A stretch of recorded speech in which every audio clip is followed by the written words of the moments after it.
All right, we are recording. All right. All right, guys.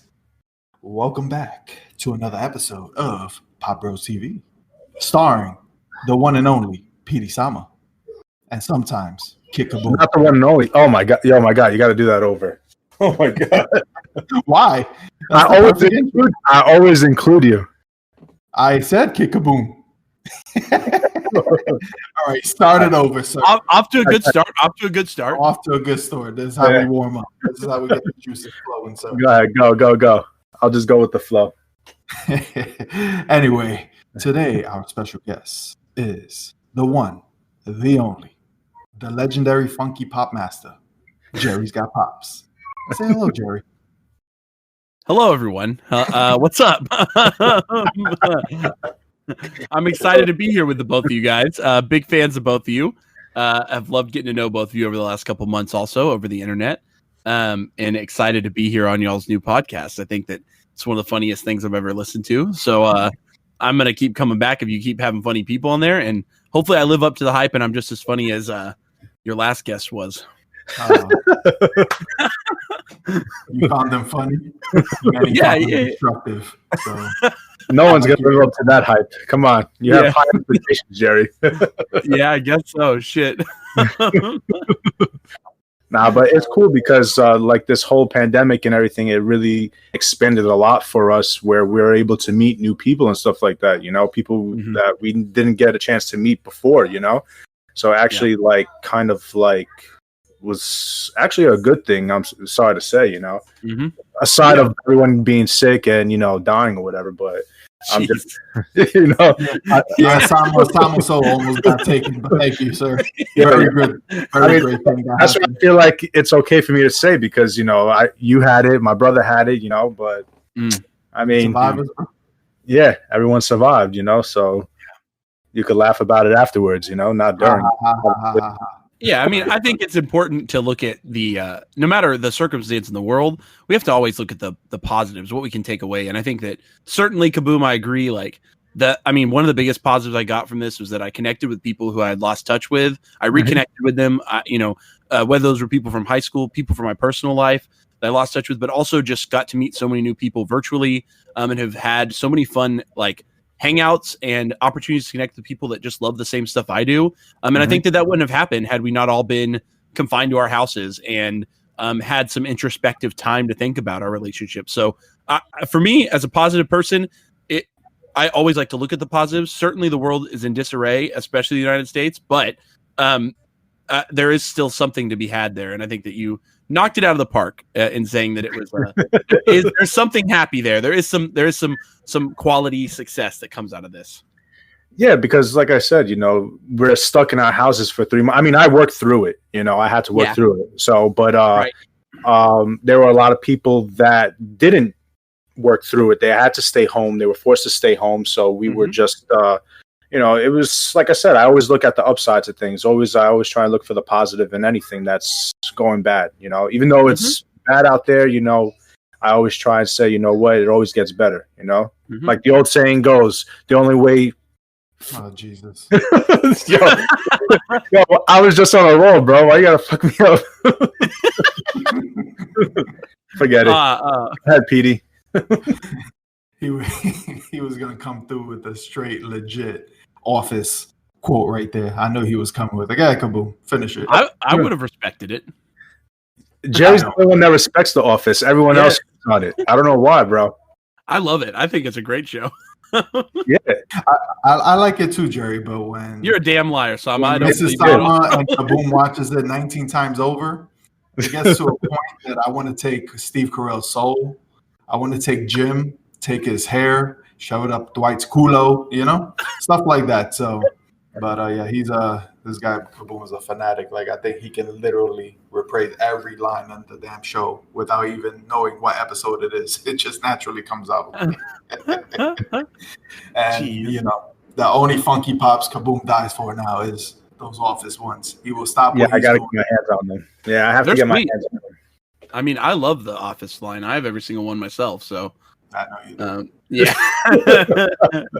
I have a lot of funky pops. So We know that. And if you don't know, now you know it. That's why I call him the master of the funkies. He is Hot Topic headquarters himself. Jerry's got pops.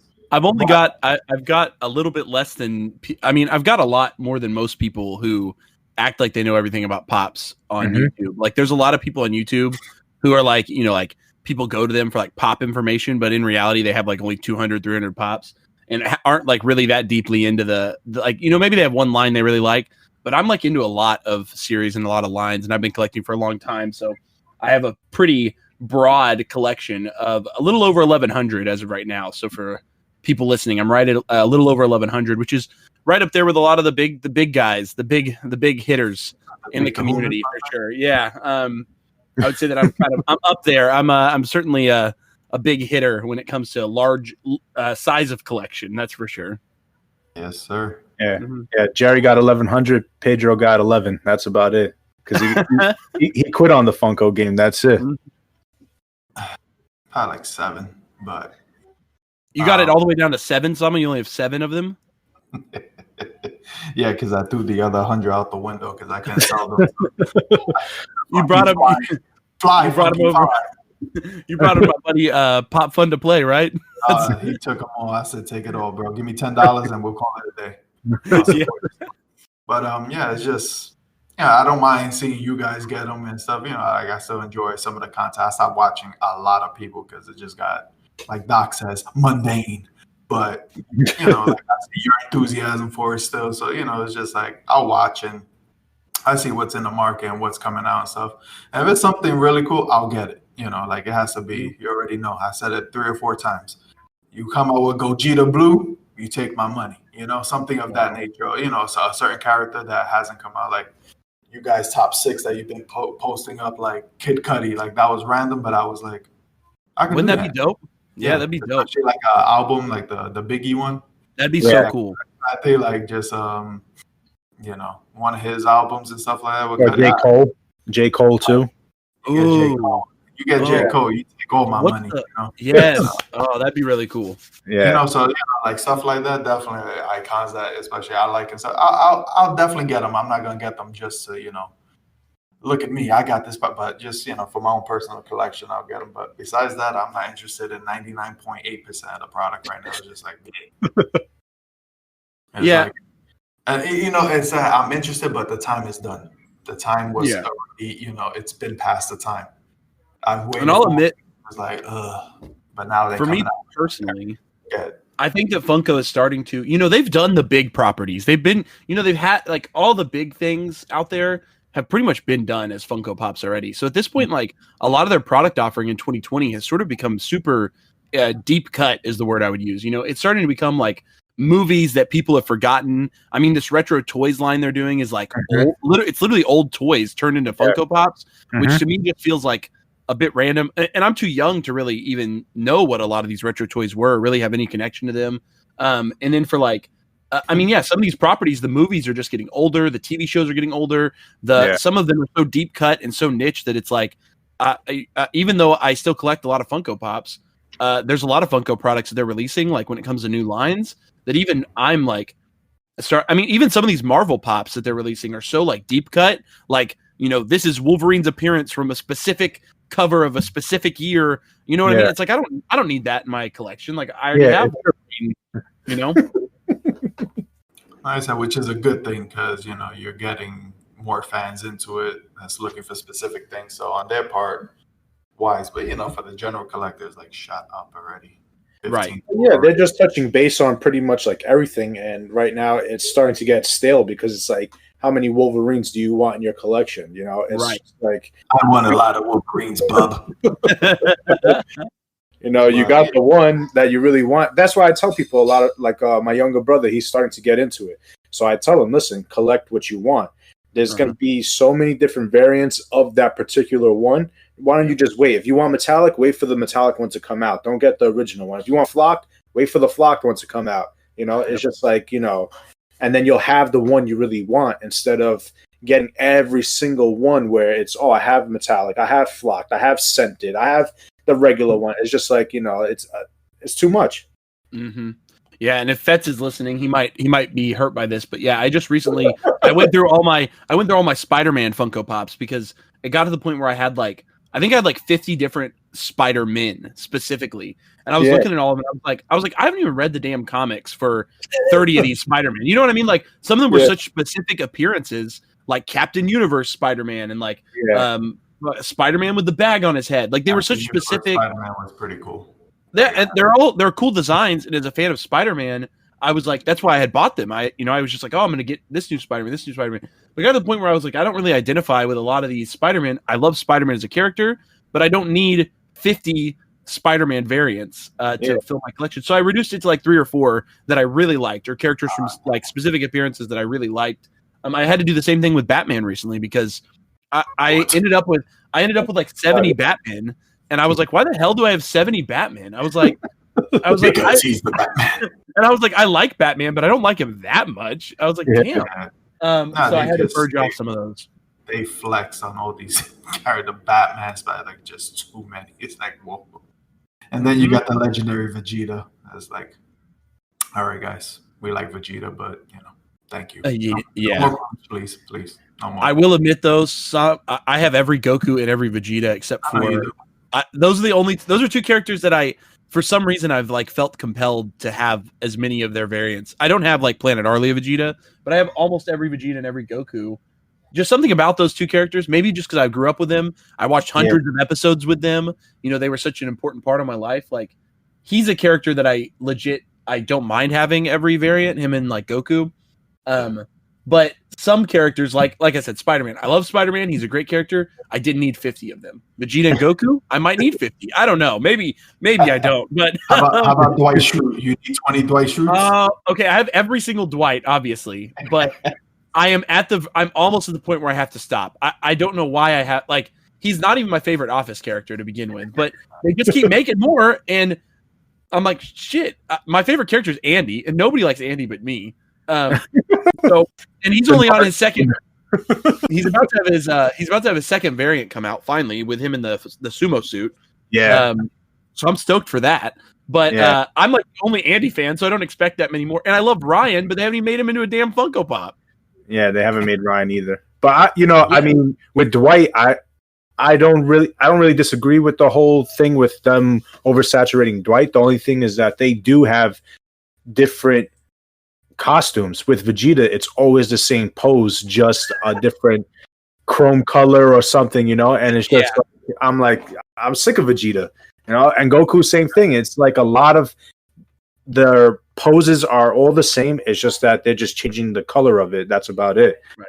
And it's just I'm just like but at least Dwight has a different costume, They have done right by the Office characters. None of them have gotten chromed yet. None have gotten metallic. Yeah. The only color variant was Dwight to blonde Dwight, and then Jim is Dwight. Those 3. Don't worry. They're going to be Dundee real soon, so be on the lookout for that. It's supposed to be chrome. It's a trophy, so that makes sense, Yeah.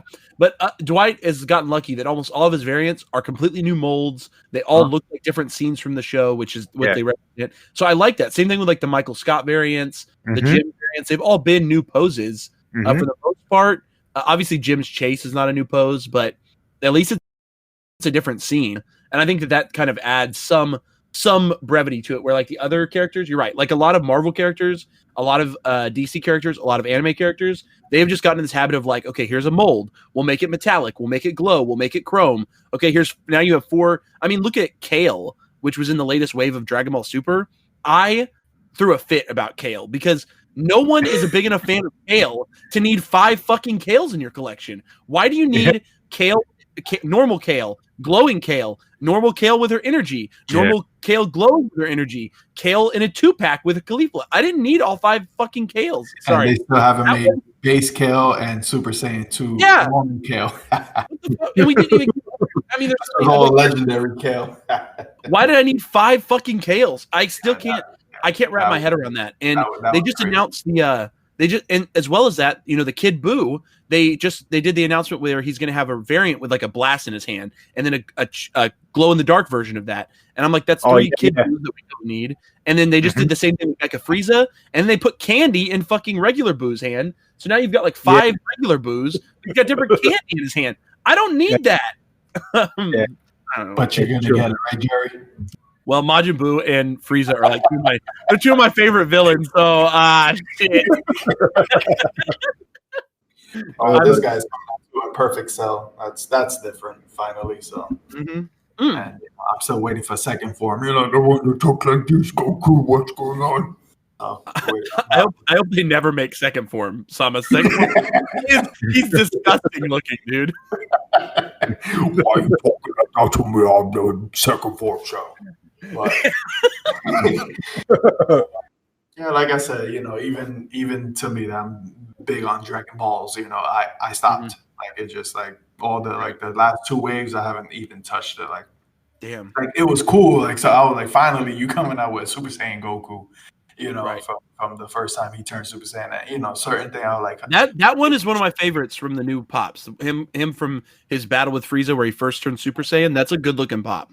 That's one of the best. But did you need a common and did you need a glow in the dark variant? It should have just been glow. It should have just been glow, in my opinion. But and what was the other one that glowed? The Great Saiyan Man. Like, did you need a regular? No. But Funko was just like, take your money now. Money. Right. And Kaboom, you're just doing Office now? You got rid of everything else you had? I got rid of pretty much everything. The only thing I got is the Office, and I have Doctor Strange because that's my boy right there. My wife likes the Trolls. Not the newer Trolls. You're talking about the old Trolls, like the old Trolls where they have the different color hair and everything like that because she had them as a kid. So I bought pretty much all of them. I think we're missing only like 1 or 2. That's about it.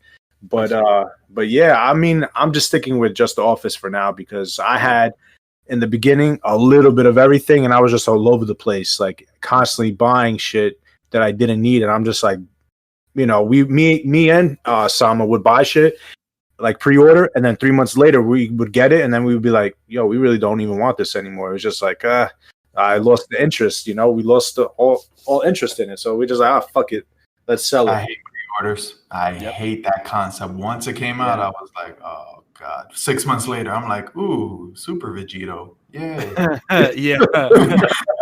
Seriously, like I forgot this existed. Wow. Yeah. And I think it's been exasperated by the pandemic because it's like Funko wants to have announcements every day, but now, at this point they're announcing products that don't even come out till like next summer. And I'm like, I get it, man. Like stuff after like 4 months. It's like, I would rather them just not announce it. Back in the day, it used to be like they'd announce it, and you could sometimes they used to do a thing where they would announce it, and it would literally be available in stores the same day. That's what I missed. That's what I really. That was when we were in the game. Like, that was like.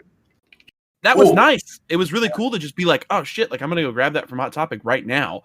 But now it's like you get an announcement and you pre-order on Hot Topic. 7 months goes by and Hot Topic emails you and they're like, oh yeah, we canceled your pre-order because we don't know how to do pre-orders because we're stupid. I don't know what's wrong with it. I'm like, well, you are Hot Topic HQ. You wanna talk about that, sir? Those emails. Right. Doesn't it go through you first, Jerry, and then it comes? Yeah, they come to me and then I tell them I cancel it. No, like I wanted the Champa pop. I'm like, I like Champa. And then I saw his release date. I'm like, I'm going to forget that Champa exists. I probably won't even be watching Dragon Ball by the time he comes out. So, no. Right. No, thank you. Legit. That's a great example. So I pre-ordered Champa in fucking February. And he just came out, like last week or 2 weeks ago, October. Yeah. And I had to cancel my pre-order because, A, they never fulfilled it. So it was still sitting there as pending, even though he came and went and sold out. So I had to cancel it because I went and I picked it up in store. And I was like, why did I ever pre-order to begin with back in February if you guys weren't going to learn how to fulfill it appropriately before sending them out everywhere and filling every other order? And also, it's been 8 months. Like, what the hell? He is a god of destruction, sir. It takes a little while to mold such a great being, but 8 months later, yeah, I mean, I had pre-ordered back on that same pre-order. It was like a single order. I had pre-ordered Zombie She-Hulk, which is still not set to release until next April. So I pre-ordered that in February.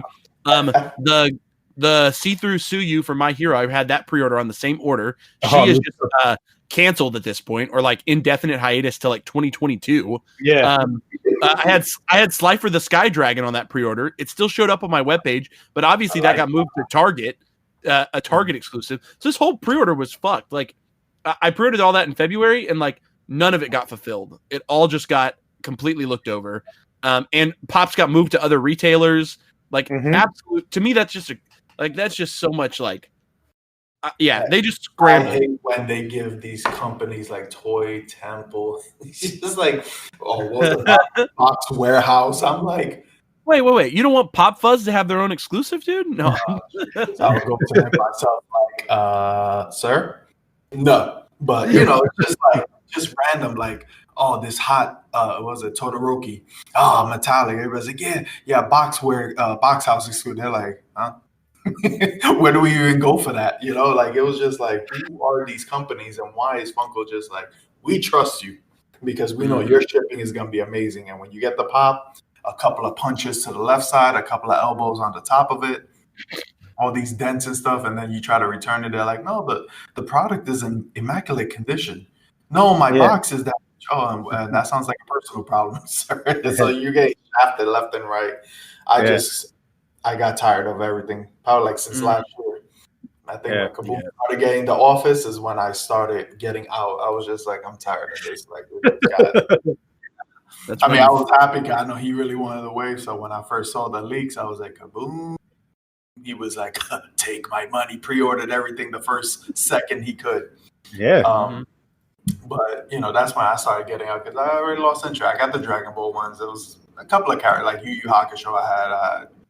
Other things that I personally like. I never kept my collection to, I kept my collection to like always under like 180. I never wanted to surpass that. One, I have no space.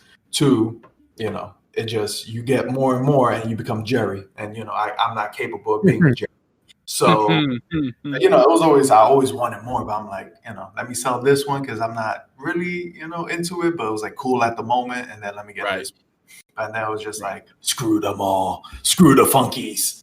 So, but something like Gogeta, something I've been really waiting for years. Like you said, the top 6 that I was like, cool ideas. Like those are different. Like those have nothing. You can't find many, products of Kid Cudi or some of the characters that you said. There's not enough product of it. That's when you want to buy a pop of it because.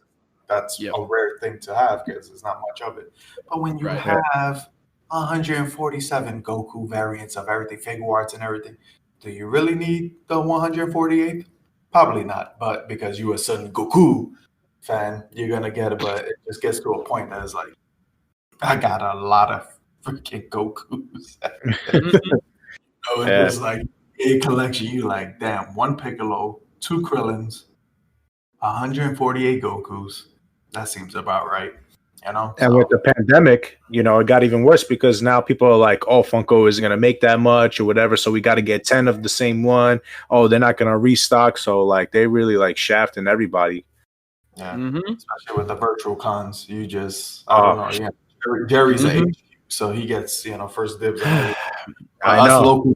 No, I did. I won the lottery this year, so I did get NYCC was good for lottery.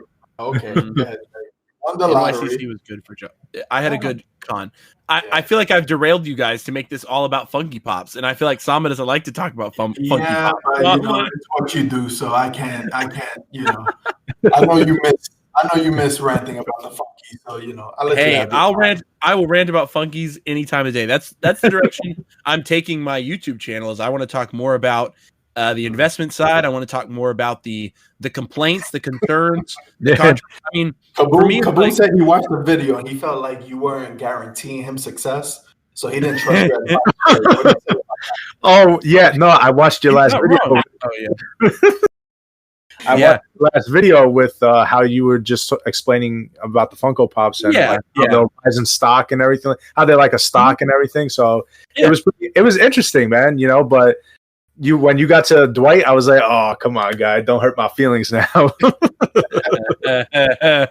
I'm sorry, I do feel like Dwight. Unfortunately, if Funko hadn't oversaturated the market and they hadn't done Recyclops for every con this year, I think the desire for that. If it had just been one Recyclops, just the final form, he would have been good. One con variant, a single one that came out this year, I think that genuinely it would have been one of the more expensive Funko Pops. Yeah. But I think that unfortunately, by doing all 3 variants across 3 different cons, they have burnt out even the most hardcore of fan doesn't need.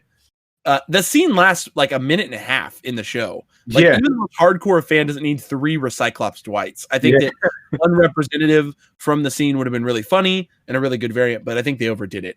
But I think that the Dwight that's going to be worth more is either his unicorn one that was dropped with SDCC, even though it was technically a Funko Shop exclusive, or the one where he's holding his bobblehead from last year. I think those two have a much more. Those have a higher tendency to go up. I think the bobblehead one, especially, it's an early scene in the show, and it's a very memorable scene. No one forgets the scene where Dwight got the bobblehead. Like that is a scene that sticks in your head. And also that pop just looks really good. And like you holding it in your hand, like it just turned out really clean. To me, that's the con Dwight that is going to be the long-lasting con Dwight in my mind. I think it's the bobblehead one because I don't really count the Prince Unicorn one because that one was more of like it was technically a Funko Shop one. It definitely was, yeah. Yeah, so I would say if you're going to invest in a Dwight, invest in the Dwight from New York Comic Con last year. That's what I would say. I think that's the one people are going to want 2-3 years from now. But that's just my thought. Yeah, because even with the Funko Shop Gym one, like everyone it sold out after like 10-15 minutes. It wasn't really hyped up. And now it's like over the $100 mark, I think. And now people are like, I got to get my hands on it. And then I guess they felt the same way about the Dwight Funko Shop one with the unicorn doll. They're probably, he's going to be just like Jim. Let's all rush to get it, Yep. And that's when I think Funko crashed. The site crashed and no one was able to get it. And then they did it like the following week with Comic Con, virtual con. Yeah. And then that was the only one I was able to get. I was sweating, bro. He was like, "No, they sold out." I'm like, "Kaboom!" You guys. I actually ended up. I wasn't able to get the Dwight off the Funko Shop. I missed it, and the only reason I got one is because I abused Hot Topic and I bought 5 Bakugos. I lined up at 4 a.m.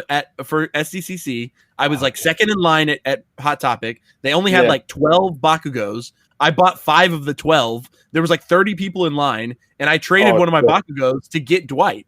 Because I couldn't get Dwight. And I was like, F that, I'll just go buy a bunch of Bakugos and trade those for everything I miss. Because that just seems like a nice place because you can't do that in New York. You give the trade and then they'll jump you, take your pop, and just have no pops. So you can't be doing that up in New York. So, my God. David, let's a happy place that you can just trade naturally and be happy and get what you want, Right. But that's the way to do it sometimes. That's that's the way you have to do it now. And that's with everything. I had to think strategically was all with the SDCC. It felt like, and obviously the pandemic caused a lower stock count. It was interesting because SDCC seems to be the main con this year that was impacted the most heavily by the pandemic. Because it had the lowest stock across the board. Even the restocks were really low. There didn't seem to be much coming up. NYCC, on the other hand, most of my stores around here were stocked up pretty good.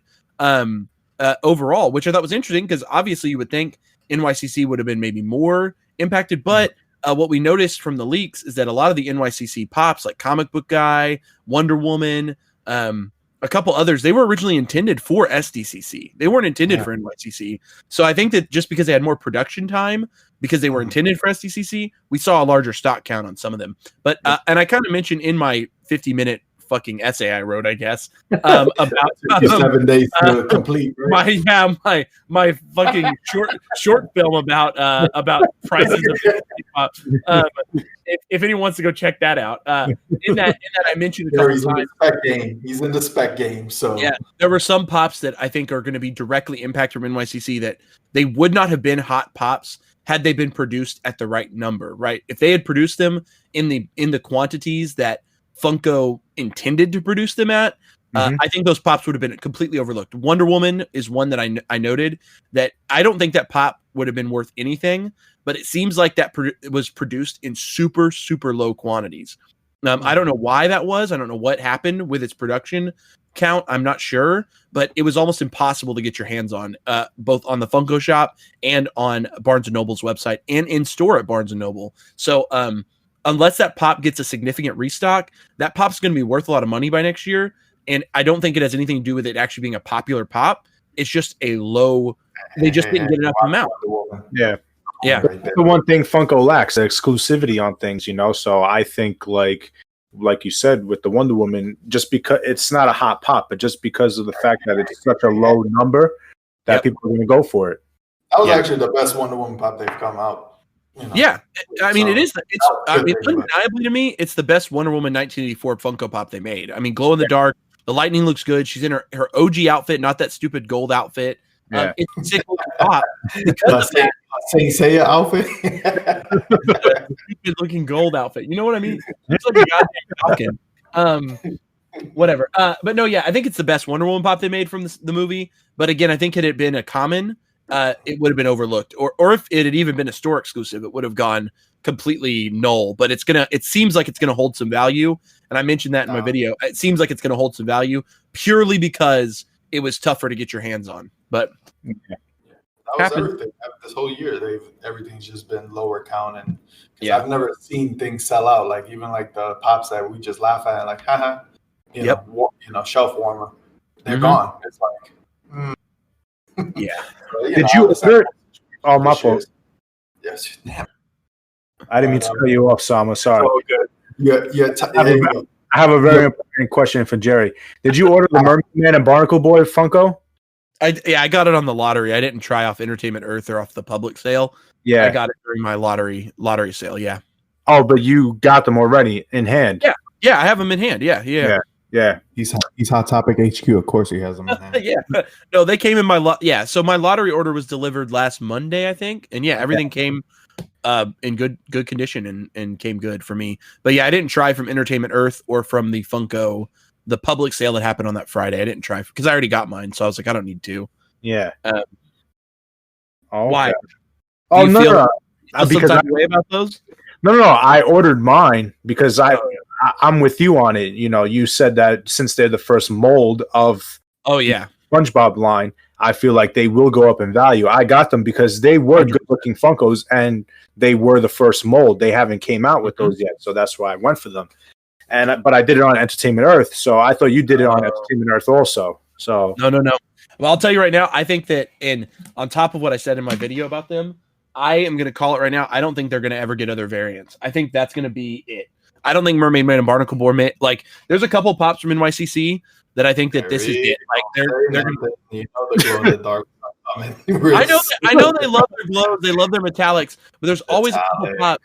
There's always a couple pops that you see them rise in price simply because they get a con variant and people think they're going to come out with something else and they never do, right? That's all it ever is that one con. And I see Mermaid Man and Barnacle Boy as two that could kind of get lost to time. Like in a year or two, they still won't have come out with another variant and people will still want, they're not just going to want, they're going to need Mermaid Man and Barnacle Boy for their SpongeBob collection. Same thing, like Sandy has still not had a re-release from her original Funko Pop way back in the day. Yeah, that pop still holds a massive value. Mr. Krabs is the same way. Mermaid Man and Barnacle, at least SpongeBob, Patrick, Squidward, they've all gotten re-releases in updated molds. The other two never came. And I think Mermaid Man and Barnacle Boy could end up in the same circumstance as those two. But you're right. I agree because the only way I think they could do them again is if they make them younger. And I think that's the only way I see Funko actually redoing that those two characters, But I'm with you. I agree with you 100%. Yeah, that's a cool one. But yeah, I love predicting values about pops because I just think it's kind of an area that I hate to say it, but like Funko Pop collectors, they want all their pops to be worth a lot of money, but they don't want to talk about how their pops end up being worth so much. Like they're scared to talk about like all the things that affect and impact the value of their pops. But they want their whole collection to be worth, every collector's like, oh, I'm so happy my collection's worth $9,000 more than I paid or some shit. And I'm like, boy, you don't even want to talk about the fact that this only happened because X, Y, and Z people flipped or sold your pops at triple the value. Like that's the only reason this ever happened. And so I think that I really would love in the community to start having more open discussions because the moment you bring up value of a pop, a newly released pop, you get shit on by everyone. It's like, fuck you, dude. But the moment that you want to bring up a value of like a pop 7 years ago, people are like, you better pay over PPG. Like PPG doesn't represent the price of my pop. And I'm like, shut up, dude. Like, you don't understand like what has contributed to the value rise and what has impacted it. So you know how many times Kaboom hustled people on Macari? Kaboom! Had to sell. Kaboom made it seem like he had the gold that nobody else had. I'm like, Kaboom, you are dang. The only thing Macari was I used other people's phone numbers so I could get that $5 discount. That's awesome. Yeah, that's the only thing I did. I don't know what I taught him, but he learned that craft. He's like, yo, can I get the number to your grandfather? I'm like, why? Macari, bro. I'm like, Jesus Christ. Oh my gosh. But in general, that's just everything. People like, they, it's when they sell it, they, they want that money. But when it's to buy, come on, guy. It's not really worth that much. Once they have it, guy, it's totally worth that much, It's just the name of the game. And it's true what you said. They don't like to talk about what gets it to that number, because if you don't have that pop and you want it and you start talking about it, now you have to spend more for it. And they want to not buy it for higher. Like they want it to happen when they have it, but if they're getting it or trying to save for it, the moment that what's his name, Serlin, I think does the pop on the rise, and it's over. I hate it's over. It's over. Like I was looking at the John Wick, the chase. I'm like, damn. Oh, the chase, I always wanted him, but it was like, whatever. So and then I watched the third movie. I'm like, I need it. Yo, he puts the pop on the rise. I was like, oh damn. I look on my car and everything, $150. Best offer. I'm like, dude, you was just $30 yesterday. So it's impactful, especially like certain people, how they could just change and fluctuate the price with the spec game. You see it with comics, you see it now with the Pokemon. Oh my God, Pokemon cards. Can we talk about Pokemon cards for a little bit? Can I avoid it? I can. Yeah, well, we don't have to, but I don't. I mean, it's a hot topic right now, is all. Hey, whatever is hot, we're gonna bring to this podcast because I need the views. So, Jerry, run your mouth. I don't know how involved. Kaboom, do you know anything about Pokemon cards, or have you noticed the like boom in Pokemon, or what? Oh, I've noticed it. The only thing is that I haven't collected Pokemon cards since I was a kid. I think I stopped when I was like 14, 15, Right. And no, I'm lying. Maybe like about 16. Yeah, I think I was in high school when I stopped collecting Pokemon cards. Right. Yesterday, he stopped collecting. Yeah, he just stopped, actually. No. No, yeah, I think that it's crazy because for me, I collected cards all the way until pretty much early college for me. I collected them from probably when I was in elementary school all the way up until early college. And then at some point in college, I left all my cards with my little brothers. I said, do what you will with them. I got, I was in college. I didn't give a shit. I was like doing my thing. So all of a sudden I didn't care about my cards. And then when I got out of college, I was like, oh shit, I love collectibles. Where's all my cards at? And my little brothers had they had sold or already gotten rid of everything we had. We didn't have anything left. I think my little brother, who's just right under me. So I have two little brothers, but the one that's directly younger than I am, he sold most of our cards, but he kept like one binder of a couple of cards that were his favorite, but none of them are really worth anything. So over the last couple months, a couple of our buddies that were in the Funko Pop realm got really hard into cards, and some of them had been into it for a while, but some of them had just recently got into it, probably in the last 6 to 8 months. But before the hype started, is the best way. Timmy, right? So like Tim, Nakama, Derek, Fetz, AJ. Woke Sage, all these guys that I was running around with were all opening Pokemon cards like daily. The homie Russ, shout out to the homie Russ, aka Professor Oak. Yes, that dude. Those boxes are pretty cool that they have now with the Pokemon cards. They didn't have that when I was a kid. It was just those came out in I think the first box came out in like 2014 or 2013, something like that. With the black and white generation is when it first came out, but they first started doing them consistently in the X and Y generation, which is, I mean, I played X and Y on my DS in college, but like that was about it. So everyone around me was getting into it, and I somehow got to be up front. Like I kind of got like peer pressured into opening some packs. You can go find it. I think it's still on Fett's YouTube channel. He might have taken it down. But one day, it must have been 2 or 3 months ago. Before it was too hype. It was still pretty low key. Some of those guys, they just kept messaging me. They're like, Jerry, buy some Pokemon cards and open them on this live stream. And I was like, fine, whatever, guys. So I went to GameStop. I bought like 3 packs. I came home, jumped on this live stream. There was like 3 viewers or whatever Fetz is. Maybe they had like 15 viewers. They weren't getting a lot of views. Yeah, a lot of views, then, man. All right. Yeah, no, he does. But with those live streams, they go for like 3 hours. They're all open and packed. So by the time I jumped on there and opened my 3 packs, I was just like, okay, cool. And then I was like, that's it. I'm not going to open any more Pokemon cards. And my wife comes in and she's like, oh shit. She's like, I love Pokemon.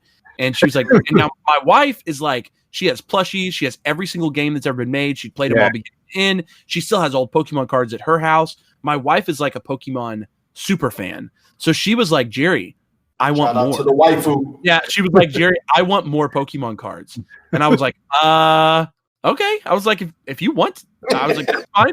So we like to Jerry's ears. Yes, tell me I can spend money. Tell me I can spend yes. I think like the next week, and we like went to the store, and we didn't really know what to buy. So I think I texted Woke Sage.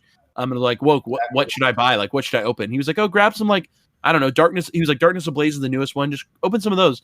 So we opened a couple of those, and my wife was like really excited about it. She was like loving it. So we started just opening a couple on my Pop's Instagram. Sort of, you can kind of scroll back about a month or two ago, and I started opening a couple here and there on my Pop's Instagram. But then all of a sudden, it was like everyone was just getting angry. Like it exploded. It's like all these it felt like the old guard of the Pokemon cards came out, and they were like, "Fuck you guys for buying Pokemon cards, you fucking." And I was like, "Holy shit!" I was like, "I didn't do." I was like, "Yeah." I was like, I was so scared. I was like, "Holy shit!" I was like, I didn't mean like I just wanted to collect with you guys. Like my friends are doing this. Like they just wanted it, and my wife was excited. So I got really scared. I was just like, I don't mean to like. I was like, I just like the artwork and the cards, and I mean, I love I mean, who doesn't? I hate to say it, but like, who in our age group didn't at one point in time? Like, you can't call anyone a lane hopper when fucking every person in the whole goddamn world likes Pokemon that's our age. Like, there's not a fucker who did not play Pokemon as a kid. It is the #1 brand in the entire world. It's been what, 20 years? So either you've touched it, you've played Pokemon Stadium, Pokemon Snap, Pokemon Red, right? Pokemon Stadium. You know Pikachu, you know Ash. So it's the 25th anniversary of the games is next February. The 25th anniversary. Wow. I mean, anyone that's in their like mid 20s to early 30s, they literally grew up with Pokemon. And all these people trying to claim this like lane jump and shit, like that's bullshit. Like I've played every single game. As much as I didn't touch the cards for a while, I did take a break from the cards. It doesn't mean that I'm lane hopping because I wanted to open a couple Pokemon card packs. But it goes back to that theory, Jerry. They saying that because now you guys are hyping it, and now they're like $140 a box, and they can't get what they used to get so easily. You are correct. You are correct. Yo, now you are finding now you got Jerry coming in. I think I bought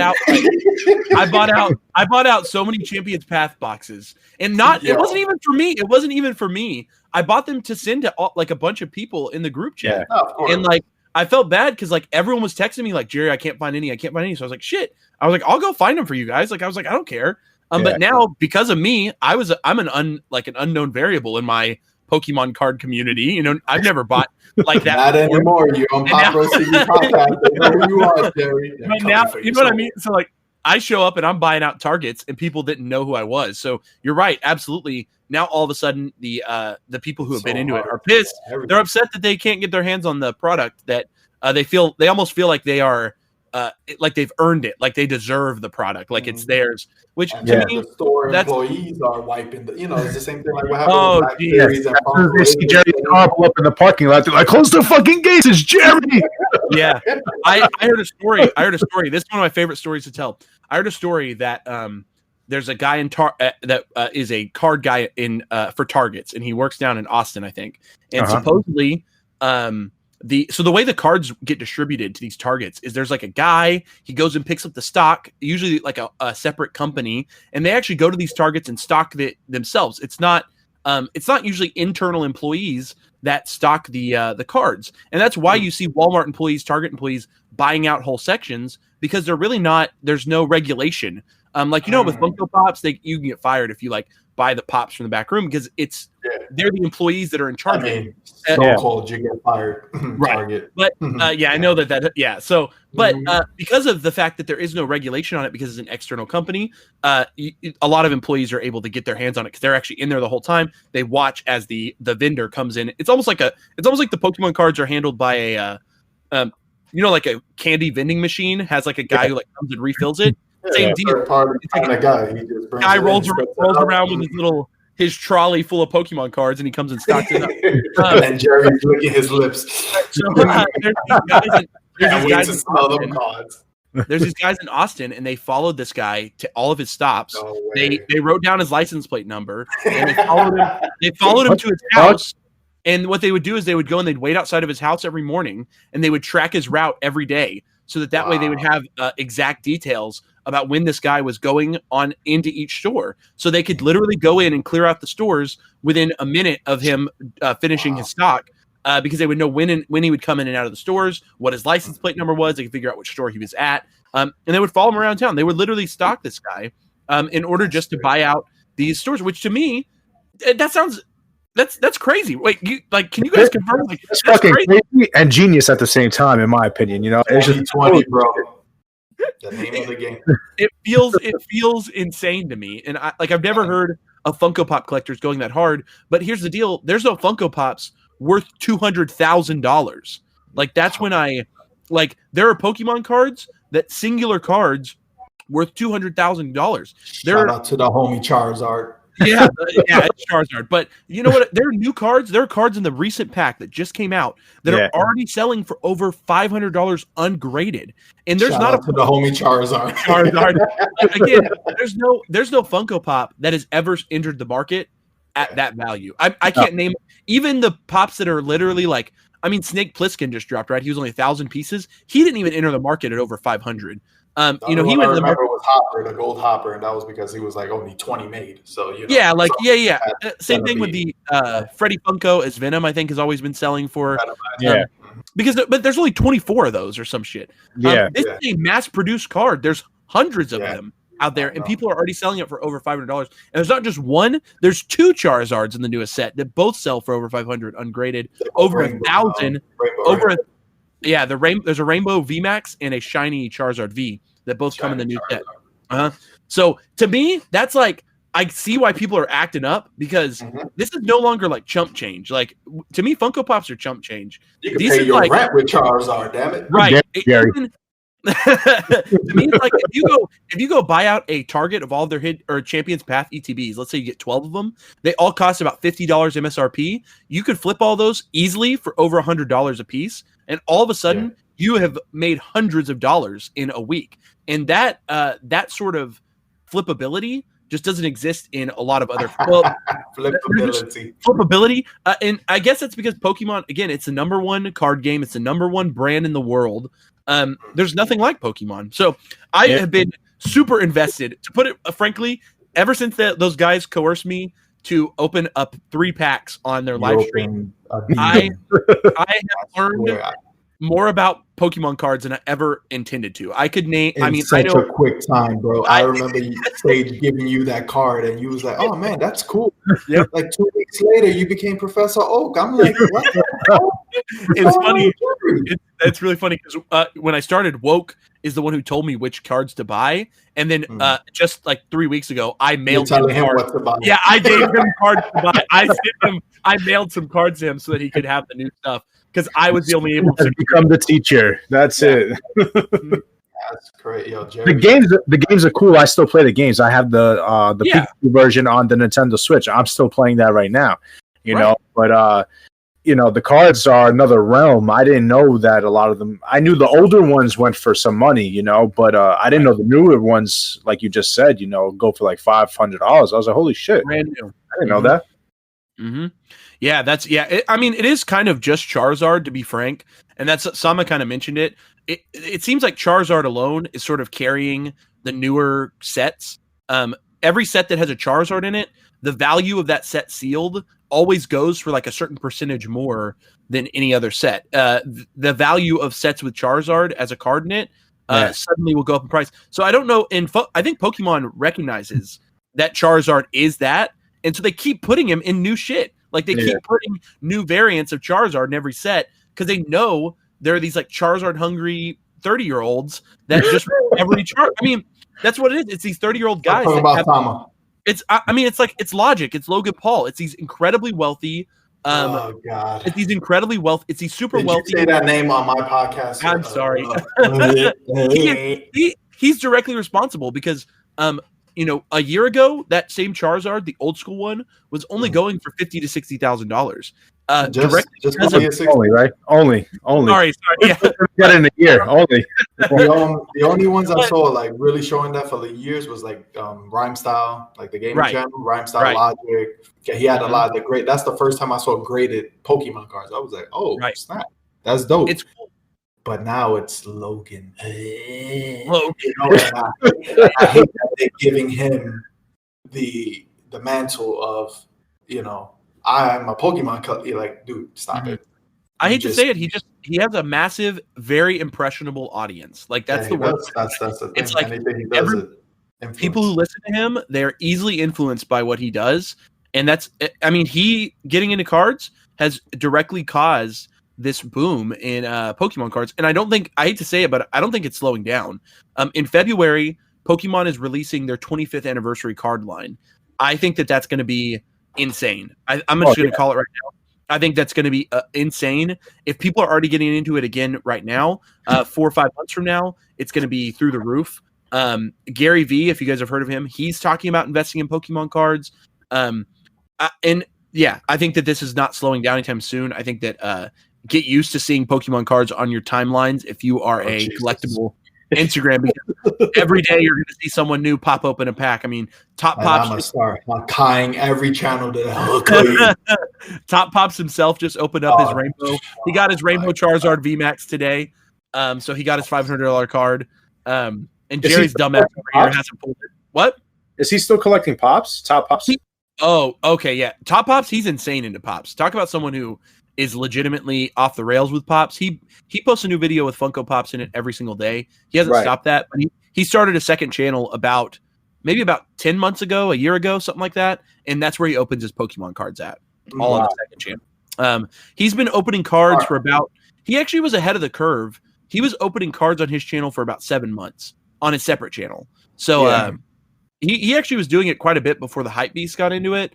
But Top Pops also wears like Supreme hats. And the kid likes hype stuff. I mean, just to be honest, and I call him a kid because he's 19. He is a kid. Damn Canadians. But I respect it. I respect the hustle Tristan puts out there because he's unmatched. I hate to say it, but no matter who you are, he puts out daily content, whether you're a fan, whether you like him or not. But he does put out content. If you want to be in the Funko Pop YouTube realm, you have to directly realize that Top Pops is the king of it. No one even is anywhere near him when it comes to subscriber count. No one can compare to him in audience engagement. No matter how much of I'd rather watch you. I know. And I think I hate to say it, but I think that generally there are YouTube channels that are about Funko Pops that more people our age are more interested in, but there are just less of us that are collecting them. To be quite frank, and I talk about this all the time, most of the people who buy Funko Pops are casual Funko Pop buyers. A majority of the sales that occur amongst Funko Pops is the 40-year-old mother who sees fucking Ron Swanson at Target and decides that would look really cute on her desk. Like those are where a majority of Funko sales are coming from every year. As much as we don't want to admit it as like hardcore collectors, most Pops are being sold. Everyone that I work with at UTD right now has 1 to 6 Pops in their background at their house. And I asked them, do you know anything about Funko Pops? Do you have any idea what you have? And they're like, no, I don't know what the fuck. Like, I just saw this at Walmart. That's just reality. Right. So like, I think that's something that we as collectors don't want to admit, but those are the people watching Tristan's videos. Like it's not the hardcore collectors might be going elsewhere, but there's really there's not a big enough group of us that want like daily Funko Pop content. And to me, the only other person who makes content for maybe adult age people that is putting out the same numbers wise, like he's putting up closer numbers, is Box Attack. I think Box Attack, Dom over at Box Attack, he is the best video editor. He does daily content essentially. He's always opening the new stuff, and he actually knows what he's doing when it comes to like video editing and talking in front of the camera. He's been doing it for years and years with tech. So now he's in Funko Pops. I think he's the only comparable pop channel that I think has potential to not to overcome Tristan, but to compete with Tristan from a perspective of adult collectors. That's my perspective on it. There's a lot of other jabronis out there that think that they can compete. You know, they have their many jabronis, they have their. I hate to say it. Some of the pop collectors are fucking jabronis, dude. Like they are just like I have no other descriptive word for them. Pop Rose TV, Jesus. No, you. And I think I have a ton of people that I watch that I love that are very small channels too. That I think are putting out really quality content at least.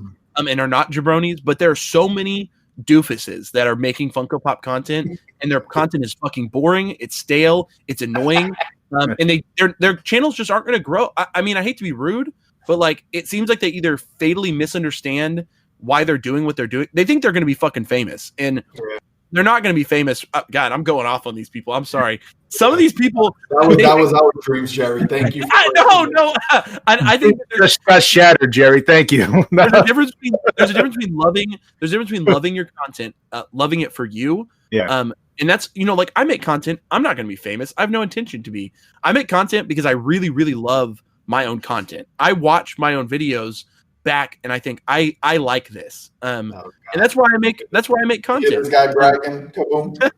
No, I mean, but I don't ever have. But you watch some people, and I'm sure that you guys could go back and find some YouTubers that do Funko Pops that you realize that they're not being themselves. Like they don't actually care about their own content. Oh, I know a few. Yeah, they don't care about their own content. They seem to have this like diluted vision that if they just pump out humping Fortnite Funko Pop videos, then they can fucking get away with they're going to be famous and kids are going to love them or some shit. I don't know what. I think they're fucking egotists. Anything that they see, oh man, who can we take advantage of? Yeah. How can we get the highest number?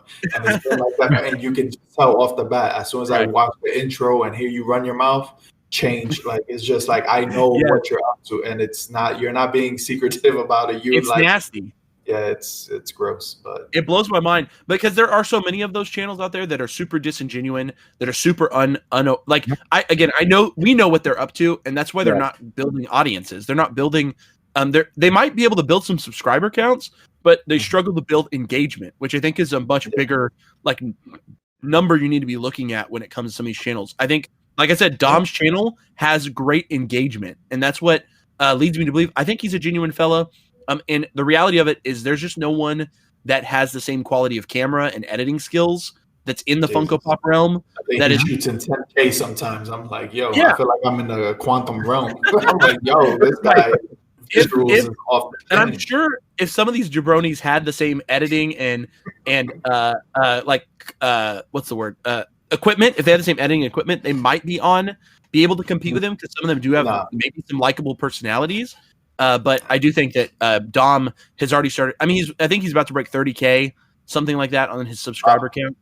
And I mean, I will admit there are some old folks, some old heads in the pop realm that have kind of disappeared that still have higher subscriber counts. You've got people like Nerd Therapy who still have over 100,000. But I used to really like them. Like I felt like they were like always genuine, like to the very point. Good. Yeah, I really like them. They always respond to comments. The visuals were good. Mm-hmm. I think that they're one, but they've slowly faded away. And I get it; they have 2 kids, so maybe they'll be back. As soon as that first kid came, I saw one video per 2 weeks. I'm like, oh, yep, yeah. And then you've got P2 Vision, who occasionally comes back. Yo, shout out P2. I love P2's content, and I think he still has. Like 80K subs. So like he didn't. YouTube he only has 32. Okay, 32. Still, that's way bigger than a lot of these jabronis, right? Like to be upfront, like P2 still has a huge following. He just has to come back and make content again. And I think that he would be. I think he just put out a podcast. He's doing. I just listened to it. Mm-hmm. Yeah, I like that. But yeah, those are the people that. Pop Fun to Play. He's over 50K at least. He's got maybe 60K. He buys his followers. No, don't say that. Don't talk about my boy like that. Sean. I love him. I love him because he's so genuine, and he will respond to almost every comment on every YouTube video. Even he has like 100 comments, he will sit there and respond to everyone with a genuine response. I really respect, as much as he is a legitimate. I mean, he owns a business where he flips Funko Pops. Like that's what he does. Yeah. But it doesn't really matter to most people because he just comes off as a really genuine fella. At least in his videos, he does. I mean, he doesn't actually like. He's not like when you go listen, the way he is in his videos is the way he is in person. That's just how he is. That's awesome. See, I like that. He's a cool dude. Like we've met him a couple of times and everything like that. There's nothing wrong with the guy. Like I said, the way he is in his videos is what you're gonna see with him in person. Yeah. So yeah, and to me, those old heads, they do have a bit of a. If a lot of them came back strong, they might actually be able to make a dent on Tristan's following a little bit. I think if like, let's say P2 started uploading daily Funko content for a year, I genuinely think like I would just watch him like all day. Right. If he were to come back or if Nerd Therapy were to ever come back and pump out content on a daily basis related to Funko, and even they've branched out into a lot of other toys like Hot Toys and stuff. If they were to pump out daily content, I think that they have a shot. I forgot about like Jetta Patrol. He's been around for a long ass time.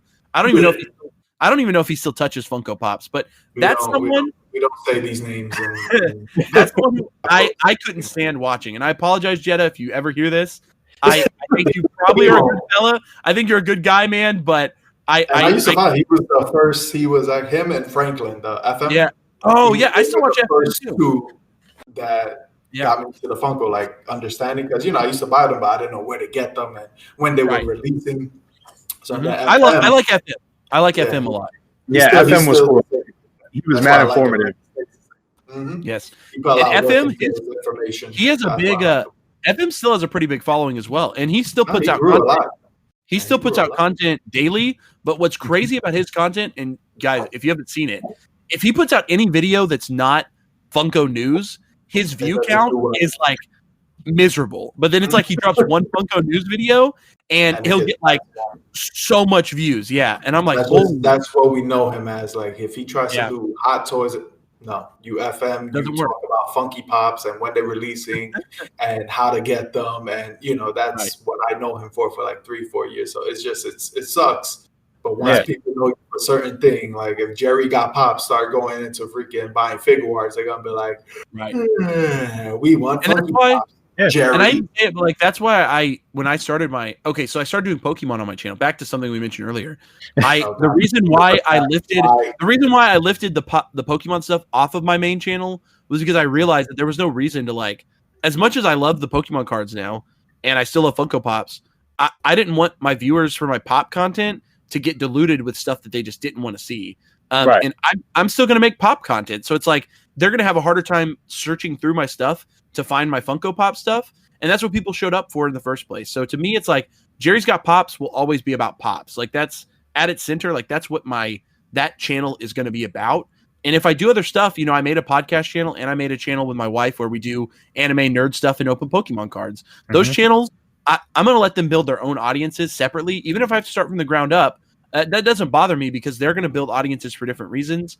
And then I'm going to keep my pop channel for my Funko Pop stuff because I thought about uploading my first card video to my Jerry's Got Pops channel because I already have like over 200 subscribers. It would have gotten a little bit more traction that way. But I realized that that's just not what someone subscribed to my channel to see, which, so be it. I'm not – people subscribe to channels. It's kind of like if you were watching the Sci-Fi Channel on TV and all of a sudden like fucking, I don't know, like – some rom-com comes on, right? Like that's not what you flip to sci-fi for. And I think that people are starting to view YouTube in the same capacity. They come to YouTube to subscribe to channels as if they're TV channels. And it's all of a sudden they're putting out unrelated content. Wait, say again, Sama? I say like, everything's being specific now. I watch Jerry for this. I watch for this. I watch, once they start changing, like they going down that route now. So it's tough. It's tough. I have seen some YouTube channels that have successfully shifted their content. It just takes like a lot of, I hate to say it, but it takes a lot of work because you essentially have to work to get your old viewers to be willing to check out some of your other content and then also build a whole new viewer base on a channel that's already like a moderate size. And it just becomes a very difficult task. My buddy Chase, the Dark Sage, is trying very, very hard to shift his content right now, and it's been quite the task. I know that he and I talk a lot about it because his channel is built on Funko Pops, to be upfront. But he never said from the get-go that his channel was about Funko Pops. I mean, it's always been the Dark Sage collections. But yes, his I can tell you why he's not getting viewership. You want to know why? And I'll give the feedback because I'm that kind of guy. Oh, so Boom, you need to cut this man off more. No, you're the host right now, Jerry. You're like Jerry Springer. Jerry. Okay. I want to hear your feedback though, Sama. I'm curious. It's very simple. You mentioned JoJo, numbers go down. That's all I'm saying. Shut up. Chase, if you want to gain traction, viewership, sponsors, stop talking about Jotaro, Dio, and all those jabronis in JoJo Bizarre Adventures who hasn't come out with a part 6 because nobody wants it. But in general, it's hard, especially like I said, watching him, and he does Funko Pops and he does all and he's doing now manga and all that. Yes, but the people that subscribed 2 years ago, when they expect just a certain thing from you, and it's so hard. Like their mentality is so annoying. It's so hard for them to accept that he's gonna stop collecting certain things after a while because he's is grown mundane and bored of it, and he wants to go and venture into other things, and he wants to show his viewers that he's trying to buy certain things and change the game, and it's so hard for them to transition. They'd be like, "Oh, what kind of video is this?" Boring. They won't watch it. It's the same person, but it's just a different type of content, and they're just like, no, I don't want it. But it's just like, I'm still the same dude. Like, you can see it if you're curious. You can go to his channel. If you're a true fan of the person, sorry, Jerry, for being. Yeah. If you're a true fan of the person, you support them. Oh man, he's going into manga. Cool. Let me check it out. Maybe I'll like it. But I feel like most of the people don't have that mentality. It's, shut up. Right. People don't have that mentality where they're like, I'm a true fan of, like, Steve Carell, for instance. I'm a big fan of him. I watch all his movies. I know I'm steering off the topic here, Sama, but that's just how I am. I watch everything Steve Carell, so I understand what you're saying. Like, if people are like really fans of you, they'll have your back no matter what type of content you put out. Yeah. I mean, the model to me, there's someone on YouTube that has been able to do it multiple times and is still the biggest guy on YouTube, right? So if you look at, and I don't know if you want this name said on your podcast, but here we go. PewDiePie is he's the biggest single-handed creator on YouTube, right? For the last 10 years. When people subscribed to him, they thought they were getting video game content for years and years, right? And he fully shifted his content from video games to commentary. Yeah, I mean, it's pretty much just content about him.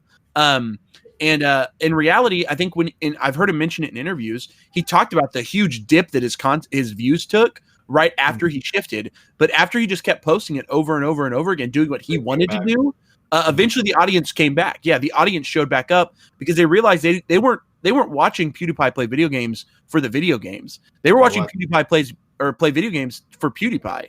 And in reality, that's what you have to do on YouTube. If you can't figure that out, how to brand who you are or to be interesting and unique enough, well, then you're going to lose your viewership. You're going to have a tough time transitioning.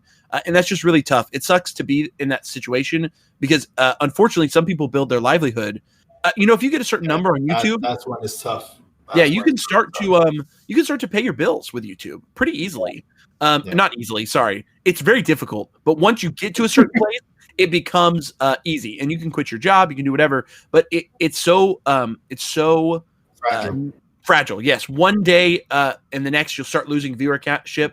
Maybe a month later, your viewership is completely declined, and you're no longer getting paid anything, right? Or a very low amount. It becomes really dangerous as a content creator because you're putting a lot on the line when you decide to shift your content from one thing to another. So I respect it, and I don't know. It's just really hard. And again, for me, I do it because I love what I do.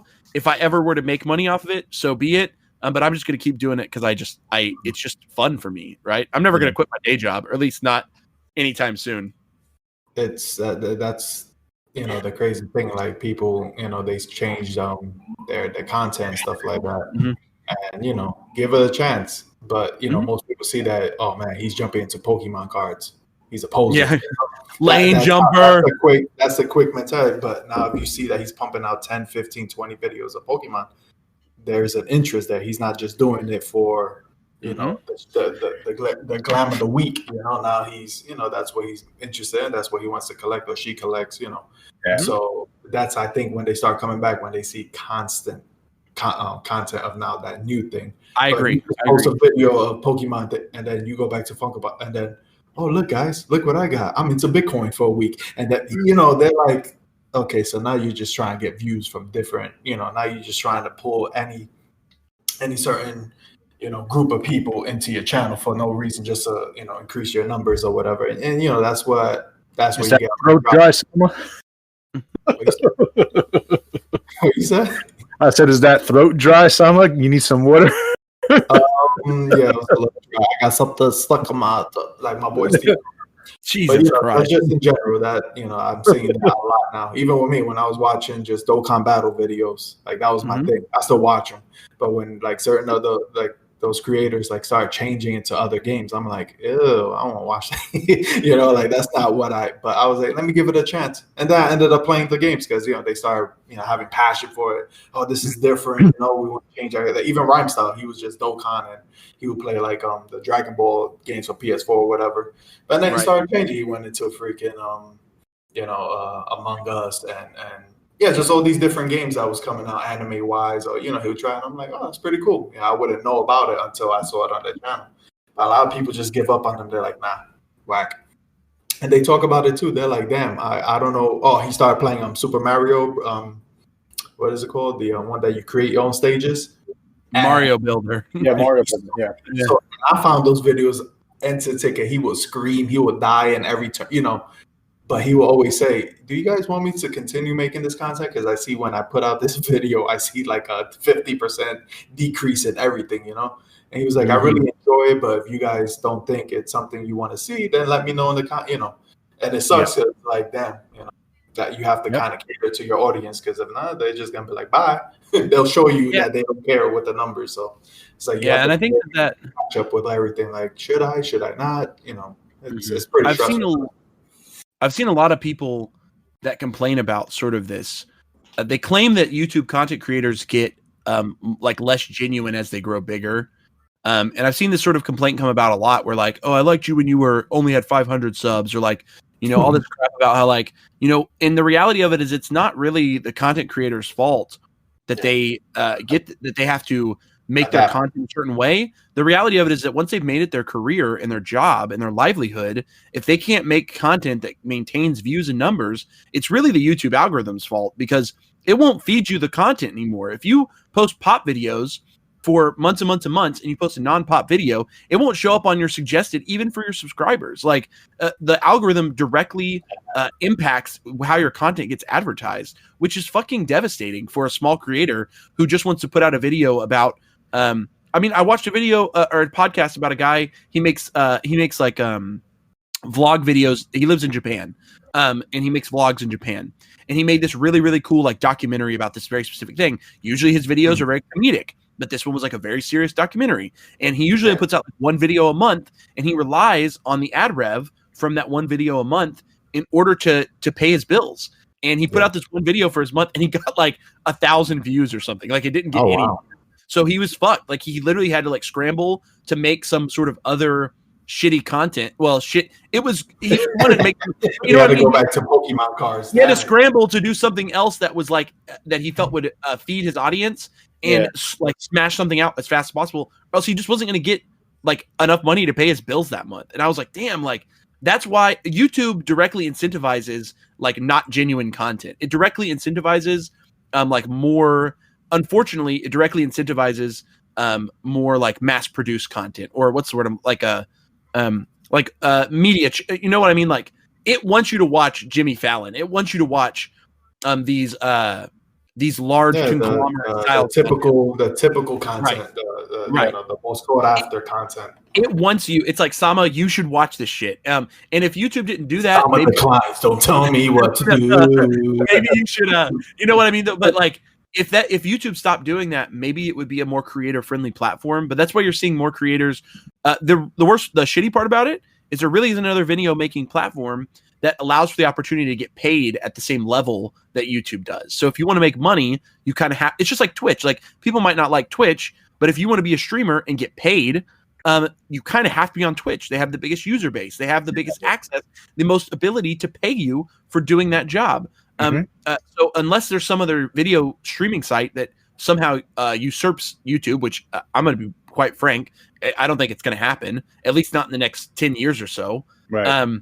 I think that unless that some other platform comes about, people are going to keep being on YouTube. They're going to keep getting desensitized as they make more money, and they're going to continue to pump out content that becomes less and less personal. And I think that that's sad because the people who are doing it at the smaller degree, they want to be big, but they want to still make content that they love, and it's almost impossible to do at this point. Yeah. So I really feel for content creators because it's just really tough. So don't quit your day job, everyone listening. YouTube won't take care of you.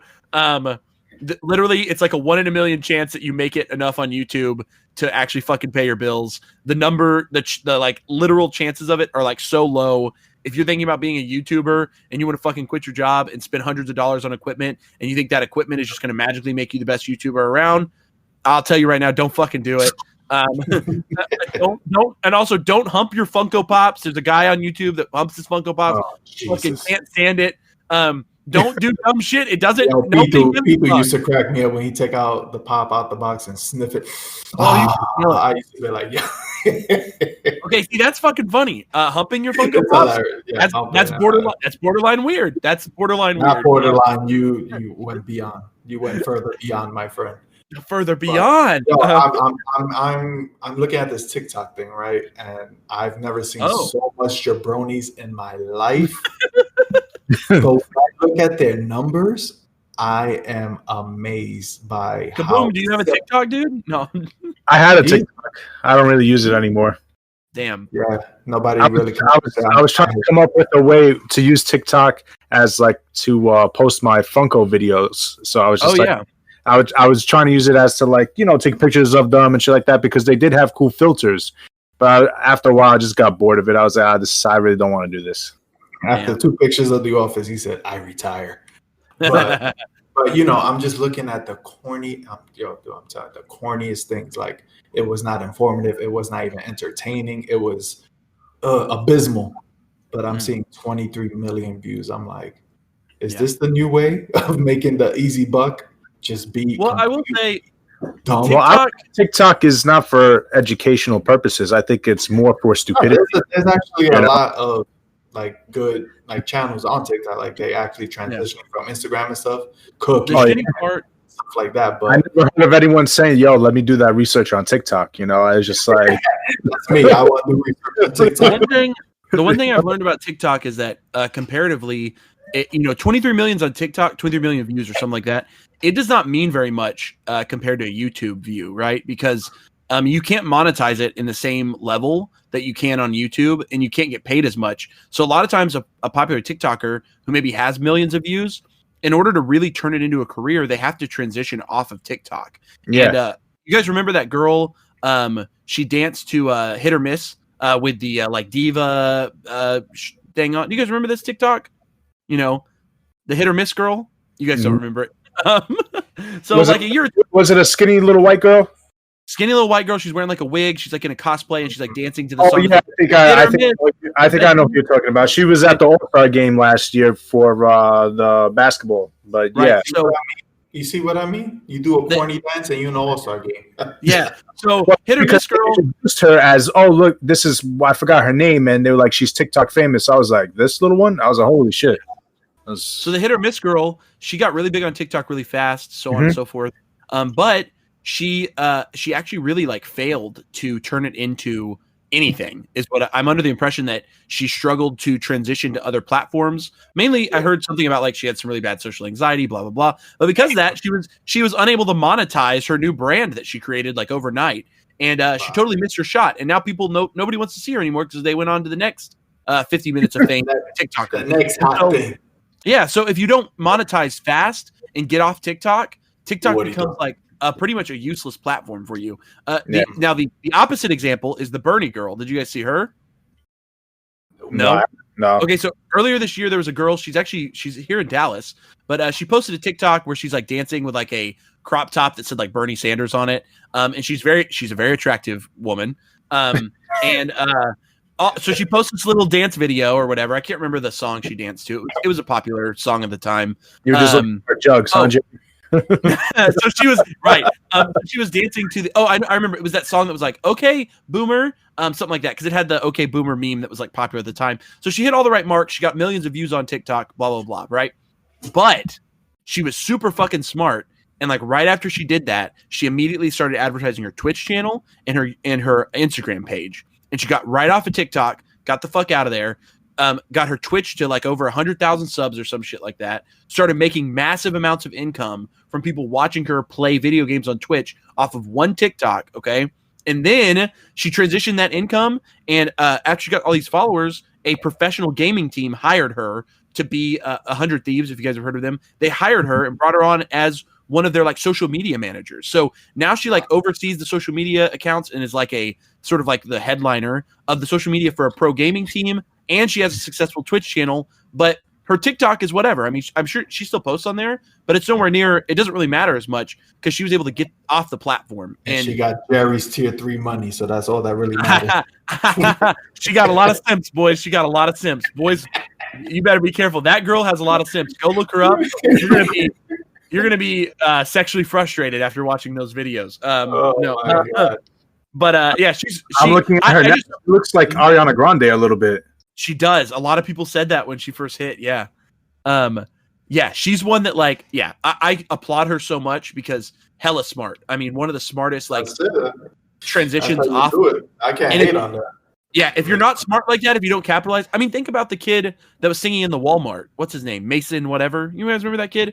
Do you guys remember the yodeling Walmart kid? Jesus Christ.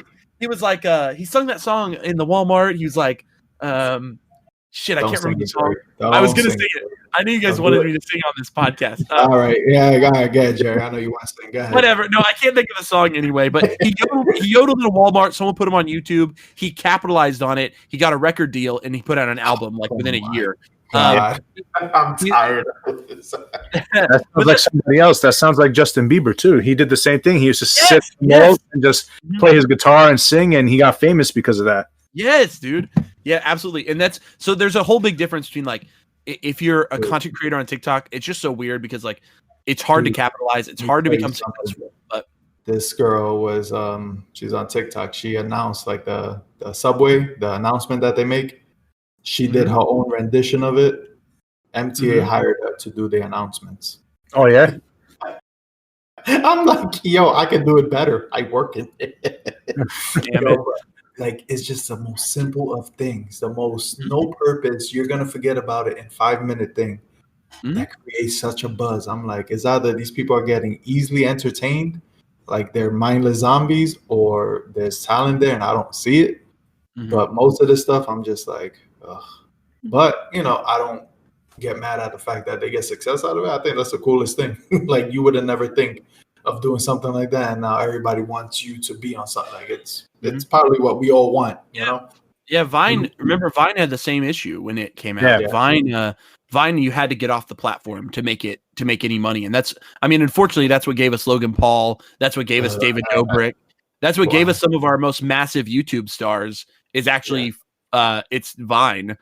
So who knows who's going to be the David Dobrik or Logan Paul of the TikTok generation? And I think Nico Lowell, I think she is a potential contender of like the next like big personality to come from one of these types of small form content websites.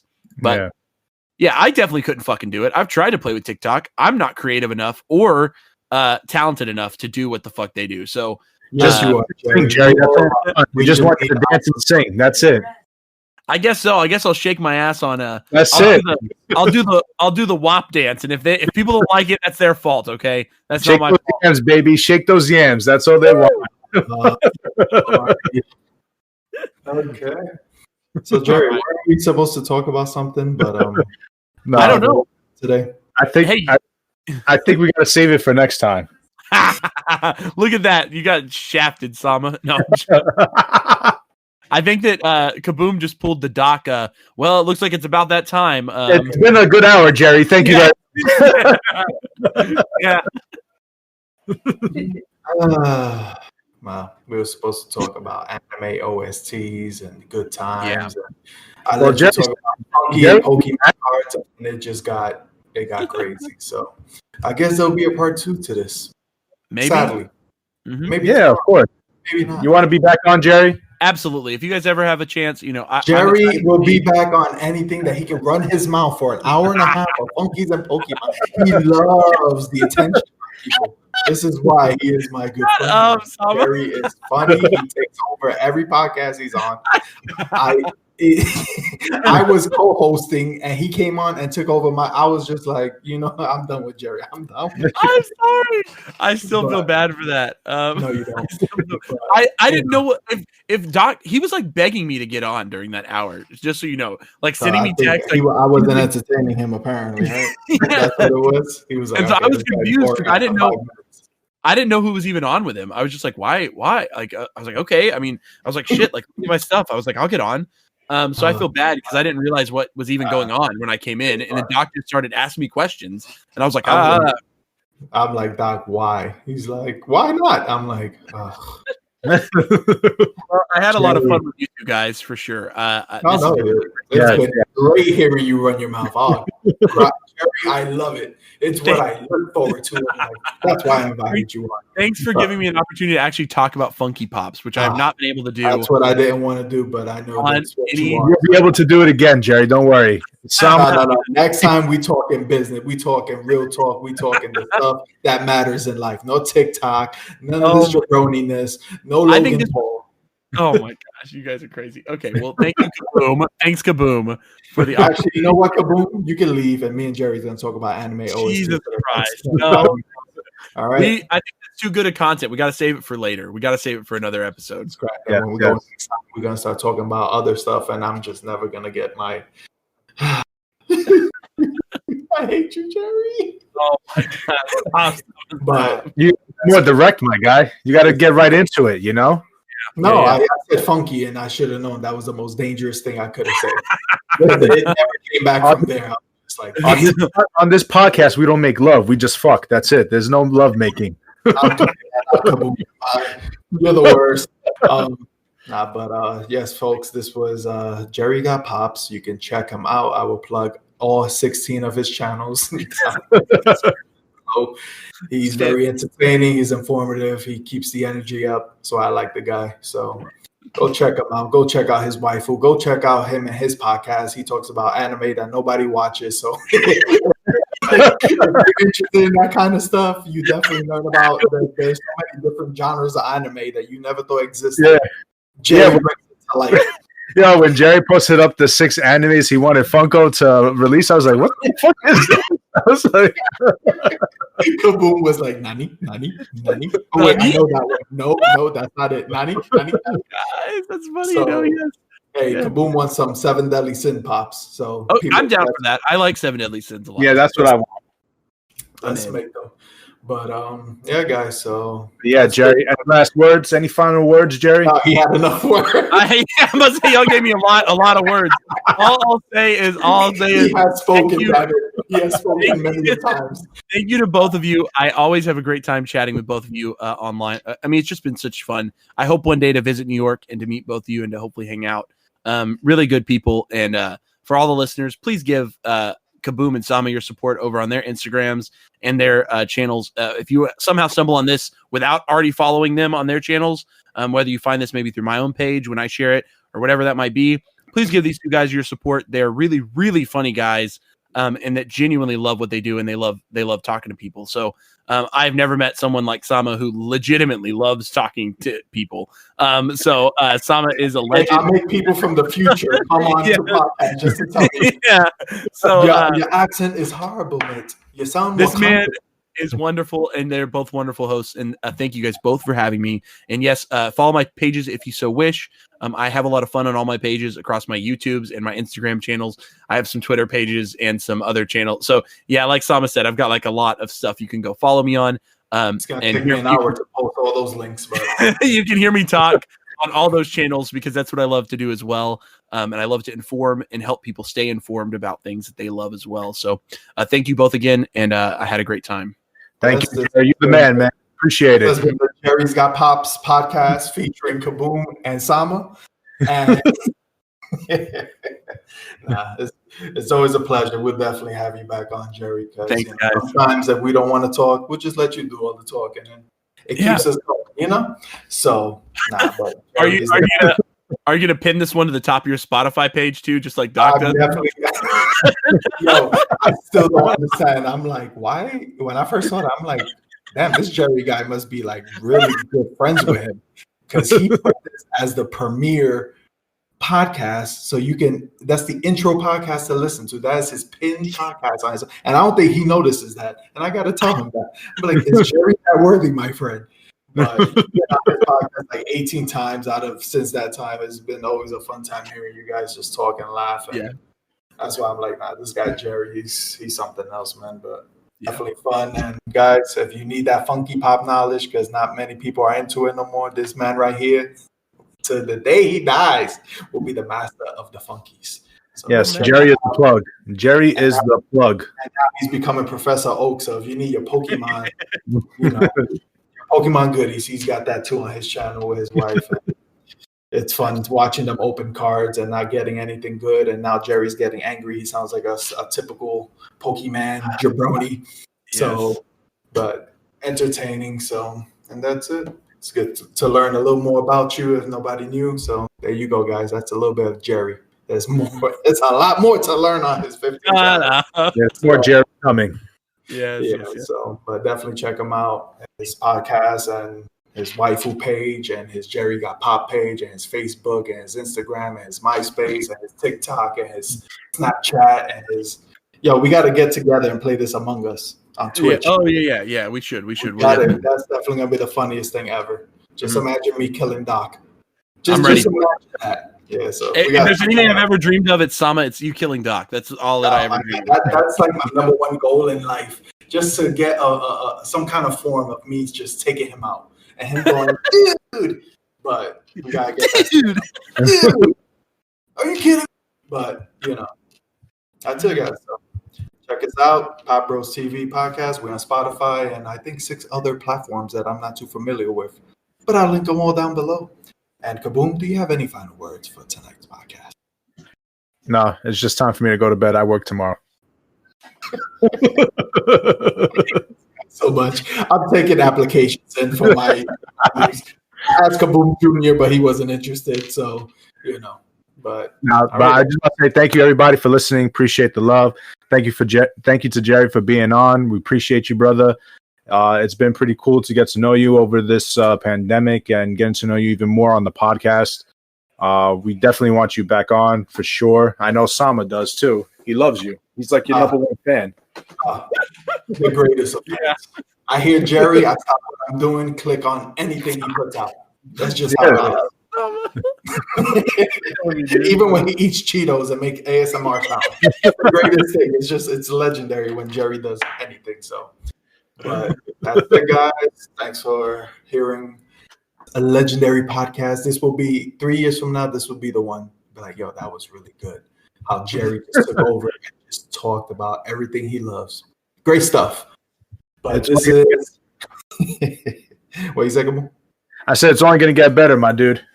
Only gonna get better. So this is the Sama with an Owadida and out. Kaboom. I'm gonna catch y'all on that flippity flip. And Jerry. Peace. Simple and elegant. I tell you, even he makes the word peace sound great. So Jerry is just classy. That's all. We'll catch you on the next one, guys. Have a good night. Have a good evening. Have a good day wherever you are. Yeah. Take care. Be safe, everybody. And meow.